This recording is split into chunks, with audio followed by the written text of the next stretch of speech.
والورد والياسمين على احلى متابعين طنط اموله الغاليين. جايه لكم النهارده وجايبه لكم معايا خبيزه. ايوه خبيزه، حاجه كده اكله شتويه من زمان الزمن، سنه اولى مطبخ طبعا ما يعرفوهاش. نجمع بقى على بعض كلنا عشان نعرفكم الاكله الخطيره دي اتعملت ازاي. شايفين حاجه كده في منتهى الجمال، وطبعا اكله موفره جدا في الشتاء. انا عارفه انها ممكن تحتاج شوربه، بس دلوقتي طبعا ممكن نعمل اي حاجه. نحط مثلا مرقه دجاج، نحط شويه بصل، ثوم، اي حاجه كده، ونعمل شوربه بسيطه خالص ونحط فيها الخبيزه بتاعتنا وتطلع بالشكل الجميل ده. نعمل بقى جنبها كده سلطه، ونعمل جنبها فلفل مخلل، بتنجان مخلل، ثوم مع العيش المحمص. يا سلام يا سلام. شايفين يا تركاتك يا حركاتك يا طنط اموله. تعالوا بقى معايا نشوف المقادير والطريقه.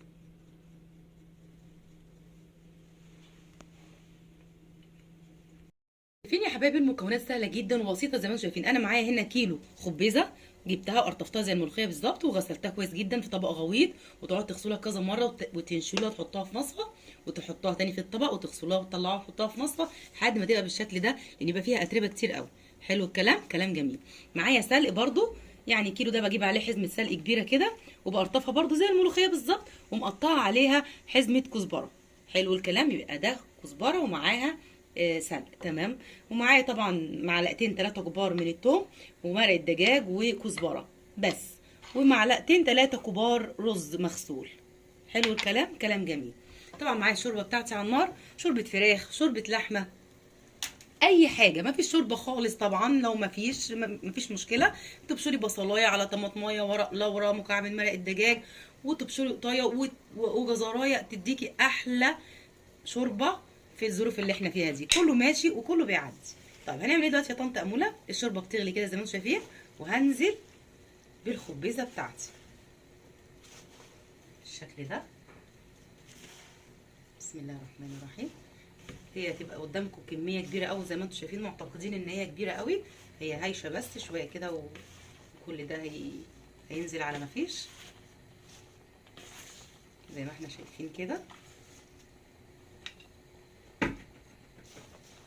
طبعا عملتها معاكم لان انا سنه اولى مطبخ، يعني بصراحه مستاءه جدا جدا جدا من اللي بشوف ان الجيل بتاع سنه اولى مطبخ ما بيعرفش يعمل حاجه خالص. الحمد لله فوجئت كده ان هم مش عارفين يعملوا سمك، مش عارفين يعملوا خبيزه، مش عارفين يعملوا اي حاجه.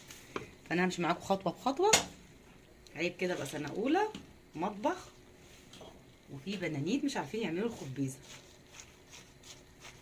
وقال لي السمك، لا ده السمك ده ليه مشكله معاه، يعني بنوته كده بكالوريوس كده حاجه كبيره بتتصل بيا وتقول لي يا طنط ماما مش عارفه اعمل سمك. مشيت معاها على الواتس خطوه بخطوه وطلعت النتيجه مذهله.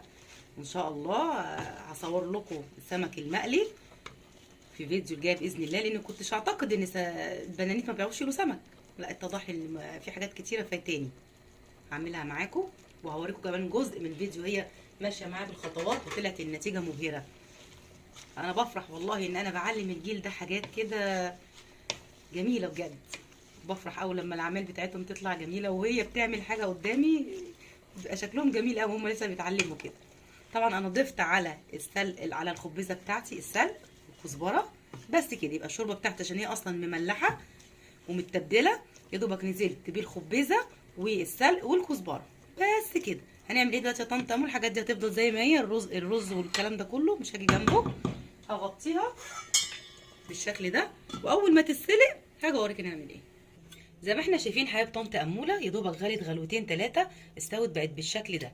شايفين؟ طبعا سبتها تبرد وهحطها بقى في الخلاط بتاعي او في الكب او في الهاند بلندر لو عندك، وبضربها يعني ضربه خفيفه، مش نعصرها نخليها زي الملوخيه قوي كده، لا يعني ضربه خفيفه كده، وهاجي اوريكم النتيجه. رجعنا حبايب طنط اموله وضربتهم في الخلاط زي ما انتم شايفين. يعني لا ناعمه قوي ولا حاجه، تبقى فيها نسبه خشونه شويه كده، مش زي الملوخيه بتبقى خشنه شويه. حط مكعب مرق الدجاج بالشكل ده، وبنزل بالرز اللي انا غسلاه، يعني حوالي 3 معالق كبار كده، غسلاهم كويس، وبقلب بالشكل ده. شايفين لونها اخضر قوي ازاي؟ طبعا من الايه، من السلق اللي انا عاملاه معاه، سلقته معاها. والكزبره بقى ادت ريحه فظيعه يعني جميله. هسيبهم كده بقى وهغطي عليها على نار يعني هاديه، مش قوي عشان ما تتلسعش مني، واعرف ازاي انها استوت يا حبايب قلب طنط اموله لما الاقي الرز بتاعتي اللي انا حطاها دي هي هتبان دلوقتي وتنفش شويه، اعرف ان الخبيزه بتاعتي استوت. اوكي، واجي اقول لك هنعمل ايه. زي ما انتم شايفين يا حبايب طنط اموله الخبيزه بتاعتي كده استوت. عرفنا ازاي؟ قلت لك لما تلاقي الرز بتاعتك استوت، تمسكي الرز لا نفشت كده وبانت في الحله واستوت، يبقى الخبيزه بتاعتك كده تمام التمام. هنعمل ايه بقى دلوقتي يا طنط اموله؟ هندفع عليها وهنيجي هنا طاسه على النار فيها معلقه سمنه، وانزل بشويه كزبره بالشكل ده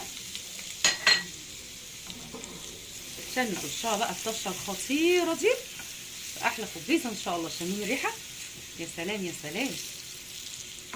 بسم الله الرحمن الرحيم. اكله شتويه تمام التمام، حاجه بجد جميله خطيره يعني، الاكلات القديمه المنسيه. قدم بقى مع مخلل كده، طماطم بالثوم وبتنجان مخلل وفلفل، وعيشي حياتك بقى وعيش محمص. ودي على طنط اموله بقى زي ما شايفين كده الثوم يا دوبك تدي اللون الذهبي بتاعي، وانزل بيها بالشكل ده. الله الله الله الله، شامين؟ ايه الحلاوه دي يا طنط اموله؟ بسم الله الرحمن الرحيم.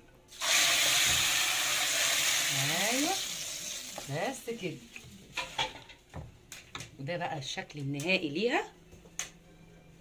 ايه رايكم؟ خطيره خطيره بجد. نفضيها بقى في طبق التقديم بتاعنا. الله، الريحه تحفه. بسم الله.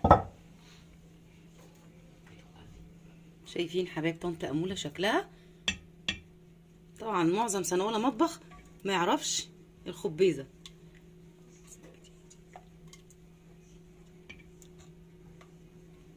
شايفين؟ احنا بقى نعمل الاكلات القديمه دي الشتويه الخطيره دي عشان نفكر سنه اولى مطبخ بيها بالشكل ده.